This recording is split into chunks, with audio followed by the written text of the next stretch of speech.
ಕಳೆದ 8 ವರ್ಷಗಳಿಂದ ಅಂದರೆ 2018ರಿಂದ IPL ಕ್ವಾಲಿಫೈಯರ್ 1 ಯಾವ ಟೀಮು ವಿನ್ ಆಗ್ತಾ ಉಂಟೋ ಆ ಟೀಮೇ ಕಪ್ಪು ಕೂಡ ವಿನ್ ಆಗ್ತಾ ಇದೆ. ಆ್ಯಂಡ್ ಇವತ್ತು ನಡೀತಾ ಇರುವಂತಹ match RCB versus GT qualifier 1. ನಮಸ್ಕಾರ ಎಲ್ರಿಗೂ, ಜನಾರ್ದನ್ ಸರ್ ಮಾತಾಡ್ತಾ ಇರೋದು. ಕುಶಲ ಕ್ಷೇಮ ಸೌಖ್ಯವೇ. Welcome back to Ganesh Karanth cricket talks YouTube channel. So ಈಗ ಟ್ರೆಂಡ್ ಹೇಗಿದೆ, ಟ್ರೆಂಡ್ ಮತ್ತೆ ಏನೇನೋ ಚೇಂಜ್ ಆಗ್ಬೋದು, ಬಟ್ 2018ರಿಂದ ಯಾವ ಟೀಮು ಕ್ವಾಲಿಫೈಯರ್ 1 ವಿನ್ ಆಗ್ತಾ ಇದೆಯೋ ಆ ಟೀಮೇ ಕಪ್ ವಿನ್ ಆಗ್ತಾ ಇದೆ. ಸೊ ಅದು 8 ವರ್ಷ ಹೀಗೇ ನಡ್ಕೊಂಡು ಬಂದಿರೋದ್ರಿಂದ RCB ಕ್ವಾಲಿಫೈಯರ್ 1 ವಿನ್ ಆಗಲಿ, ಸೊ ದ್ಯಾಟ್ ಫೈನಲ್ ಕೂಡ ವಿನ್ ಆಗಲಿ ಅಂತ RCB ಫ್ಯಾನ್ ಆಗಿ ನಾನು ಎಕ್ಸ್ಪೆಕ್ಟ್ ಮಾಡೋದು. ಮ್ಯಾಚ್ ನಡೀತಾ ಇರೋದು ಎಲ್ಲಿ ಅಂತಂದರೆ ಫಾಸ್ಟ್ ಬೌಲರ್ಸಿಗೆ ಹೇಳಿ ಮಾಡಿಸಿರುವಂತಹ ಪಿಚ್ ಯಾವುದು, ಧರ್ಮಶಾಲಾ. ಬ್ಯೂಟಿಫುಲ್ ಗ್ರೌಂಡ್, ಅದರಷ್ಟು ಚಂದದ ಗ್ರೌಂಡ್ ಇಡೀ ಇಂಡಿಯಾದಲ್ಲಿ ಯಾವುದೂ ಇಲ್ಲ ಬಿಡಿ. ಚಿನ್ನಸ್ವಾಮಿ ಎಂಥ ಅಹಮದಾಬಾದ್ ಗ್ರೌಂಡ್ ಎಂತ ಹೇಳಿದ್ರು ಕೂಡ ಧರ್ಮಶಾಲಾ ಸ್ಟೇಡಿಯಮ್ಮು ಅದು ವರ್ಲ್ಡಲ್ಲಿ one of the most beautiful grounds. ಅಲ್ಲಿ ನಡೀತಾ ಇರುವಂತಹ ಮ್ಯಾಚ್ ಫಾಸ್ಟ್ ಬೌಲರ್ಸಿಗೆ ಅಸಿಸ್ಟ್ ಆಗ್ತದೆ. ನಿಮಗೆ ನೆನಪಿರೋದಿದ್ರೆ ನೆನಪು ಮಾಡ್ತೇನೆ, ಏನು ಅಂತಂದರೆ Punjab versus DC match, DC win ಆಗಿತ್ತು. ಆ ಮ್ಯಾಚಲ್ಲಿ ಪಂಜಾಬ್ ಚಹಲ್ ಅವರಿಗೆ 1 ಓವರ್ ಕೂಡ ಕೊಡಲಿಲ್ಲ. ಆ್ಯಂಡ್ ಈವನ್ DCಯಲ್ಲಿ ಕೂಡ ಹಾಗೆ ಅಕ್ಷರ್ ಪಟೇಲ್ ಎಲ್ಲ ಏನು ಬಾಲ್ ಹಾಕಿರಲಿಲ್ಲ, ಎಲ್ಲ ಫಾಸ್ಟ್ ಬೌಲರ್ಸೇ ಬಾಲ್ ಹಾಕ್ತಿದ್ರು. ಯಾಕಂತಂದರೆ ಪಿಚ್ ಫಾಸ್ಟ್ ಬೌಲರ್ಸ್ಗೆ ಹೇಳಿ ಮಾಡಿಸಿದಾಗಿತ್ತು. ಸೊ ಆದ್ದರಿಂದ ಇವತ್ತು RCB ತನ್ನ ಪ್ಲೇಯಿಂಗ್ 11 ಅಥವಾ ಪ್ಲೇಯಿಂಗ್ 12ಅಲ್ಲಿ ದೊಡ್ಡ ಚೇಂಜಸ್ ಮಾಡಬೇಕು ಅನ್ನೋದು ನನ್ನ ಅಭಿಪ್ರಾಯ. ಕ್ವಾಲಿಫೈಯರ್ 1ನಲ್ಲಿ ತುಂಬ ಅಗ್ರೆಸಿವ್ ಆಗಿ ಅಪ್ರೋಚ್ ಇರಬೇಕು. ಯಾಕಂತಂದರೆ ಇನ್ನೊಂದು ಅವಕಾಶ ಉಂಟು, ಸೋತರೆ ಕೂಡ ಇನ್ನೊಂದು ಅವಕಾಶ ಸಿಗ್ತದೆ. ಅದಕ್ಕೆ ಅಲ್ವಾ ಎಲ್ಲರೂ ಕೂಡ ಫಸ್ಟ್ 2 ಪ್ಲೇಸಸಲ್ಲಿ ಇರಬೇಕಂತ ಟ್ರೈ ಮಾಡೋದು. RCB ಟೇಬಲ್ ಟಾಪರ್ ಆಗಿದ್ದಾರೆ, ಸೆಕೆಂಡ್ ಪ್ಲೇಸಲ್ಲಿ GT ಇದೆ. ಇಬ್ಬರಿಗೂ ಕೂಡ points same, but run rate ಆಧಾರದಲ್ಲಿ ನಾವು ಬೆಟರ್ ಆಗಿದ್ದೇವೆ. ಏನು ಚೇಂಜಸ್ ಆಗಬಹುದು ಪ್ಲೇಯಿಂಗ್ 11 ಅಂತಂದರೆ ನೋಡಿ, ಫಿಲ್ ಸಾಲ್ಟ್ ಫಿಟ್ ಆಗಿದ್ದಾರೆ ಅಂತ ಈಗ ಮಾಹಿತಿ ಹಾಗೆ ಇರೋದು. ಫಿಲ್ ಸಾಲ್ಟ್ ಈಸ್ ಫಿಟ್ ಅಂತ. ಆ್ಯಂಡ್ ಬಟ್ ಒಫಿಷಿಯಲಿ ಅವರು ಎಲ್ಲೂ ಕೂಡ ಹೇಳಿಲ್ಲ RCB ಮ್ಯಾನೇಜ್ಮೆಂಟ್ ಏನು ಅಂತಂದರೆ ಅವರು ಪ್ಲೇಯಿಂಗ್ 11ಅಲ್ಲಿ ಇದ್ದಾರೆ ಅಂತ. ಬಟ್ ಬಲ್ಲ ಮೂಲಗಳು ಏನಿದೆ ಅಂತ ಫಿಲ್ ಸಾಲ್ಟ್ ಫಿಟ್ ಆಗಿದ್ದಾರೆ ಅಂತ. ಅವರು ಫಿಟ್ ಆದರೆ ಖಂಡಿತವಾಗಿ ಸಹ ಅವರು ಪ್ಲೇಯಿಂಗ್ 11ಗೆ ಬಂದೇ ಬರಬೇಕು. ಯಾಕಂತಂದರೆ ಗೇಮ್ ಚೇಂಜರ್ ಅವರು, ಲಿಟ್ರಲಿ ಒಂದು ಗೇಮನ್ನು ಇಲ್ಲಿಂದ ಇಲ್ಲಿಗೆ ತಗೊಂಡು ಹೋಗುವಂತಹ ಒಂದು ಸಾಮರ್ಥ್ಯ ಇರುವಂತಹ ಆಟಗಾರ. If Phil Salt is fit, ಆವಾಗ ನನ್ನ ಒಂದು ಪ್ಲೇಯಿಂಗ್ 11 ಈ ಥರ ಇರ್ತದೆ, ಆಯಿತಾ? ಸಿಂಪಲ್. ನಿಜವಾಗಿ ಮೋಸ ಗೀಸ ಅಂತೆಲ್ಲ ಹೇಳ್ಬೋದು ವೆಂಕಟೇಶ್ ಅಯ್ಯರ್ ಅವರಿಗೆ, ಬಟ್ ಅವರು ಮಿಡ್ಲ್ ಆರ್ಡ್ರಲ್ಲಿ ಆಡಲೇಬೇಕು, ಲೋವರ್ ಮಿಡ್ಲ್ ಆರ್ಡ್ರಲ್ಲಿ ಆಡಲೇಬೇಕು. ಯಾಕಂದರೆ ಫಿಲ್ ಸಾಲ್ಟ್ ಬಂದಮೇಲೆ ಫಿಲ್ ಸಾಲ್ಟ್, ವಿರಾಟ್ ಕೊಹ್ಲಿ, ದೇವದತ್ ಪಡಿಕ್ಕಲ್, ರಜತ್ ಪಾಟಿದಾರ್, ಇವರು ನಮ್ಮ captain, Tim David, Jitesh Sharma, ಇದೇ ಇರ್ತದೆ ಆರ್ಡರು. ರೊಮಾರಿಯೋ ಶೆಫರ್ಡ್ ಅವ್ರನ್ನ it's okay, enough is enough.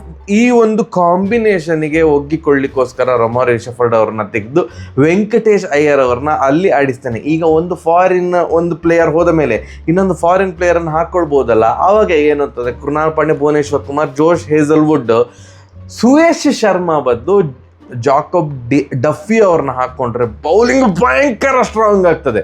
ಈಗ ರೊಮಾರಿಯೋ ಶೆಫರ್ಡ್ ಅವ್ರ ಹತ್ರ ಒಂದು ಓವರ್ ಹಾಕುವ ಬದಲು ಇಲ್ಲಿ ಜೇಕಬ್ ಡಫಿ ಇದ್ದರೆ ಆ್ಯಂಡ್ ಇಂಪ್ಯಾಕ್ಟ್ ಪ್ಲೇಯರ್ ಆಗಿ ರಸಿಕ್ದಾರ್ ಬಂದರೆ ಬೌಲಿಂಗ್ ಸಾರ್ಟ್. ಆವಾಗ ಎಷ್ಟು ಬೌಲರ್ಸ್ ಆಗ್ತಾರೆ ನೋಡಿ, ರಸಿಕ್ದಾರ್, ಡಫಿ, ಹೇಸಲ್ವುಡ್, ಭುವನೇಶ್ವರ್ ಕುಮಾರ್ ಮತ್ತು ಬೌನ್ಸ್ ಹಾಕಲಿಕ್ಕೆ ಕೃಣಾಲ್ ಪಾಂಡ್ಯ.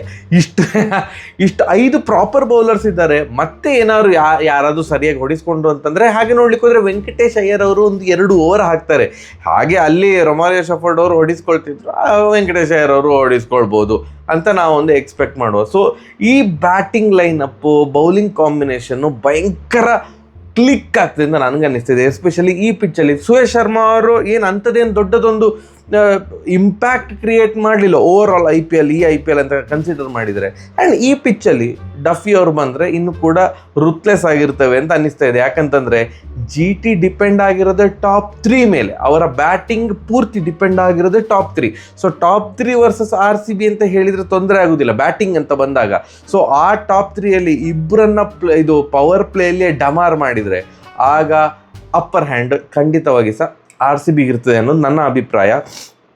ಏನಾದರೂ ಫಸ್ಟ್ ಬೌಲಿಂಗ್ ಮಾಡಿದರೆ ಹಾಗೇನಿಲ್ಲ, ಟಿಮ್ ಡೇವಿಡ್ ಅವ್ರನ್ನ ನೀವು ಇಂಪ್ಯಾಕ್ಟ್ ಪ್ಲೇಯರ್ ಆಗಿ ಕೂರಿಸಿ ರಸಿಕ್ದಾರ್ ಅವ್ರನ್ನ ಒಳಗಡೆ ಕರ್ಕೊಂಬನ್ನಿ, ಬಟ್ ಟೀಮ್ ಇದೇ ಇರ್ತದೆ.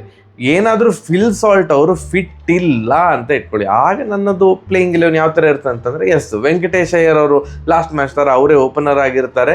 ನೆಕ್ಸ್ಟ್ ಏನಂತಂದರೆ ಆಗ ರೊಮಾರಿಯೋ ಶೆಫರ್ಡ್ ಅವರು ಒಳಗಡೆ ಬರ್ತಾರೆ. Next same bowling lineup same, Suyesh Sharma ಅವ್ರು ಇರೋದಿಲ್ಲ, ಯಾಕಂತಂದರೆ ಧರ್ಮಶಾಲಾ ಪಿಚ್ ಫಾಸ್ಟ್ ಬೌಲರ್ಸ್ಗೆ ಹೆಲ್ಪ್ ಆಗ್ತದೆ. ಸೊ ಡಫಿ ಅವ್ರನ್ನ ಒಳಗಡೆ ಕರ್ಕೊಂಬರ್ತೇನೆ. ಬಟ್ ಫಿಲ್ ಸಾಲ್ಟ್ ಫಿಟ್ ಆಗಿದ್ದಾರೆ ಅಂತಲೇ ಬಲ್ಲ ಮೂಲಗಳಿಂದ ಮಾಹಿತಿ ಆ್ಯಂಡ್ ಕ್ರಿಕ್ ಬಸ್ಸಲ್ಲೆಲ್ಲ ಹಾಗೆ ಉಂಟು. Phil Salt is fit enough to play ಅಂತ ನೋಡಿ.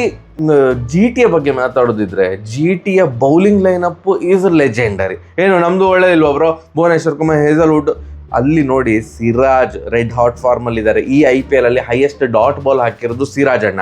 ಅದಾದ ಮೇಲೆ ರಬಾಡಾ, ಆ್ಯಕ್ಚುಲಿ ರನ್ ಮೆಷಿನ್ ಹಾಗೆ ಅಂತ ಹೇಳ್ತಿದ್ರು, ಬಟ್ ಈ IPL ಅಲ್ಲಿ ಸಿಕ್ಕಾಪಟ್ಟೆ ಒಳ್ಳೆ ಬೌಲಿಂಗ್ ಮಾಡಿದ್ದಾರೆ ಸಿರಾಜ್, ರಬಾಡಾ. ಅದಾದ ಮೇಲೆ ಜೇಸನ್ ಹೋಲ್ಡರ್ ಬಂದ ಮೇಲೆ ಪೂರ್ತಿ ಟೀಮೇ ಚೇಂಜ್ ಆಯಿತು. ಯಾವಾಗ ಫಿಲಿಪ್ಸನ್ನು ಕೂರಿಸಿ ಹೋಲ್ಡರ್ನ ಕರ್ಕೊಂಡ್ಬಂದರು, proper all-rounder, world class all-rounder. ಅದಾದಮೇಲೆ ನಮ್ಮ ಕನ್ನಡಿಗ ಪ್ರಸಿದ್ಧ ಕೃಷ್ಣ ಅವರಿದ್ದಾರೆ, ರಶೀದ್ ಖಾನ್ ಅವರಿದ್ದಾರೆ, ಅರ್ಷದ್ ಖಾನ್ ಅವರಿದ್ದಾರೆ. ಸೊ ಅವ್ರ ಬೌಲಿಂಗ್ ಲೈನ್ ಬರೀ ಫಾಸ್ಟ್ ಬೌಲರ್ಸೇ ನೋಡಿ ನೀವು. ಅರ್ಷದ್ ಖಾನ್, ಪ್ರಸಿದ್ಧ Krishna, Jason holder, Rabada, Siraj, 5 bowlers ಇಲ್ಲಿಯೇ ಆಯಿತು. ಅದಾದಮೇಲೆ ರಶೀದ್ ಖಾನ್ ಒಂದು ಸ್ಪಿನ್ ಬೇಕಿದ್ರೆ ಸ್ಪಿನ್ನರ್, ಇನ್ನೂ ಎಕ್ಸ್ಟ್ರಾ ಸ್ಪಿನ್ನರ್ ಬೇಕಿದ್ರೆ ಸುಂದರ್ ಅವರಿದ್ದಾರೆ. ಸುಂದರ್ ಅವ್ರಿಗೆ ಇಲ್ಲೇ ತನಕ ಒಂದೇ ಒಂದು ಓವರ್ ಕೊಟ್ಟಿಲ್ಲ. ಇನ್ನು ಡಬಲ್ ಎಕ್ಸ್ಟ್ರಾ ಬೌಲರ್ ಬೇಕಂತಂದರೆ ತೆವಾಟಿಯ ಕೂಡ ಇದ್ದಾರೆ. ಸೊ ಬೌಲಿಂಗ್ ಅಂತ ಬಂದರೆ ಏನೂ ಕೂಡ ಚಿಂತೆ ಇಲ್ಲ. ಜಿ ಟಿದು ಬೌಲಿಂಗ್ ಸಿಕ್ಕಾಪಟ್ಟೆ ಸ್ಟ್ರಾಂಗು.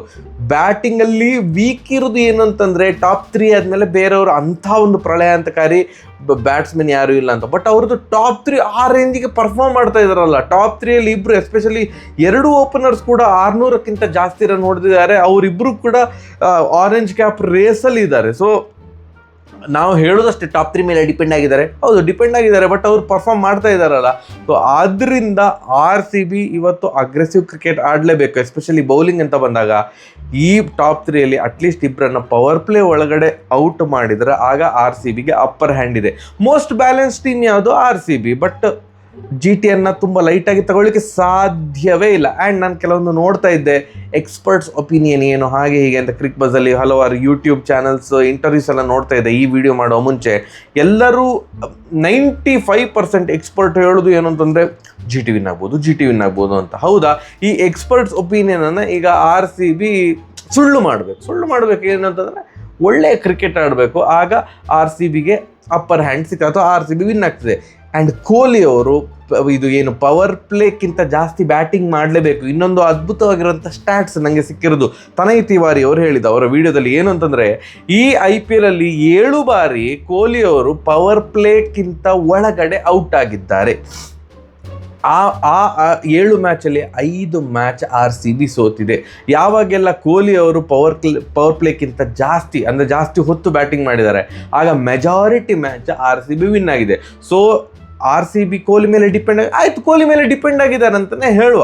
ಕೊಹ್ಲಿ ಅವರು ಪವರ್ ಪ್ಲೇಕ್ಕಿಂತ ಜಾಸ್ತಿ ಹೊತ್ತು ಪವರ್ ಪ್ಲೇ ಮುಗಿಸಿ ಒಂದು 12-13 ಓವರ್ ಆದರೂ ಆಡಿದರೆ ಆಗ RCB ದೊಡ್ಡ ಸ್ಕೋರ್ ಮಾಡ್ತಾರೆ ಅಥವಾ ಚೇಸ್ ಮಾಡ್ತಾರೆ ಅಂತ ನಾನು ಅಂದ್ಕೊಂಡಿದ್ದೇನೆ. ಯಾಕಂತಂದರೆ ಈ ಪಿಚ್ಚಲ್ಲಿ ಎಸ್ಪೆಷಲಿ ಈವ್ನಿಂಗ್ ಮ್ಯಾಚಸ್ ಏನಾಗ್ತದೆ ಅಲ್ಲಿ ಚೇಸಿಂಗ್ ಟೀಮೇ ವಿನ್ ಆಗ್ತಾ ಇರುತ್ತಂತೆ. ಸೊ ಟಾಸ್ ವಿನ್ ಆದವರು ಖಂಡಿತವಾಗಿ ಸಹ ಬೌಲಿಂಗನ್ನು ಆಯ್ಕೆ ಮಾಡಿಕೊಳ್ತಾರೆ, ಚೇಸ್ ಮಾಡಲಿಕ್ಕೆ ಆಯ್ಕೆ ಮಾಡ್ತಾರೆ ಅನ್ನೋದು ನನ್ನ ಒಂದು ಅಭಿಪ್ರಾಯ. ನಾನೊಂದು ಪ್ರೆಡಿಕ್ಟ್ ಅಂತಲ್ಲ, ಬಟ್ ಟಾಸ್ ವಿನ್ ಆದವರು ಖಂಡಿತವಾಗಿ ಸಹ ಬೌಲಿಂಗ್ ಆಯ್ಕೆ ಮಾಡಿಕೊಳ್ತಾರೆ. ನಾನು ಎಲ್ಲ ಕವರ್ ಮಾಡಿದ್ದೇನೆ ಅಂತ ಅಂದ್ಕೊಳ್ತೇನೆ. ಬಟ್ ಈ ಪಿಚ್ಚಲ್ಲಿ ಎಷ್ಟು ಹೊಡಿಬೋದು ಅದೆಲ್ಲ ಗೊತ್ತಿಲ್ಲ, ಯಾಕಂದರೆ ಯಾವ ಪಿಚ್ಚಲ್ಲಿ ಆಡಿಸ್ತಾರೆ ಅಂತ ನನಗೆ ಮಾಹಿತಿ ಇಲ್ಲ. But anyways for sure spinner Suyesh Sharma ಅವ್ರನ್ನ ಹೊರಗಡೆ ಕೂರಿಸಬೇಕು ಈ ಮ್ಯಾಚಲ್ಲಿ ಅನ್ನೋದು ನನ್ನ ವಾದ. ನಿಮ್ಗೇನು ಅನಿಸ್ತದೆ ಅಂತ ಕಮೆಂಟ್ ಸೆಕ್ಷನ್ನಲ್ಲಿ ತಿಳಿಸಿ. ಜೈ RCB ಕ್ವಾಲಿಫೈರ್ 1 ವಿನ್ ಆಗಲಿ. ಯಾಕಂದರೆ 2018 ಕ್ವಾಲಿಫೈರ್ 1 ವಿನ್ ಆದವರೇ ಕಪ್ ವಿನ್ ಆಗ್ತಾ ಇದ್ದಾರೆ. So win. ಆ್ಯಂಡ್ ಇನ್ನೊಂದು ಸ್ಟಾರ್ಟ್ಸ್ ಏನು ಅಂತಂದರೆ 2022ರಿಂದ ಈ IPL ತನಕ 2022, 23, 24, 25, 25 ವರ್ಷದಲ್ಲಿ 4ನೇ ಬಾರಿಗೆ ಜಿ ಟಿ ಮತ್ತು RCB ಪ್ಲೇ ಆಫಿಗೆ ಕ್ವಾಲಿಫೈ ಆಗ್ತಾ ಇರೋದು. ಬಟ್ ಇಲ್ಲಿಯ ತನಕ ಪ್ಲೇ ಆಫಲ್ಲಿ ಇವರಿಬ್ಬರು ಮುಖಾಮುಖಿ ಆಗಿಯೇ ಇಲ್ಲ. ಇವತ್ತು ಫಸ್ಟ್ ಟೈಮ್ ಈ 5 ವರ್ಷದಲ್ಲಿ ಫಸ್ಟ್ ಟೈಮ್ ಮುಖಾಮುಖಿ ಆಗ್ತಾ ಇದ್ದಾರೆ ಪ್ಲೇ ಆಫಲ್ಲಿ. ಏನಾಗ್ತದೆ ಅಂತ ಮ್ಯಾಚ್ ಮುಗಿದ ಮೇಲೆ ಮಾತಾಡುವ. ನಮಸ್ಕಾರ.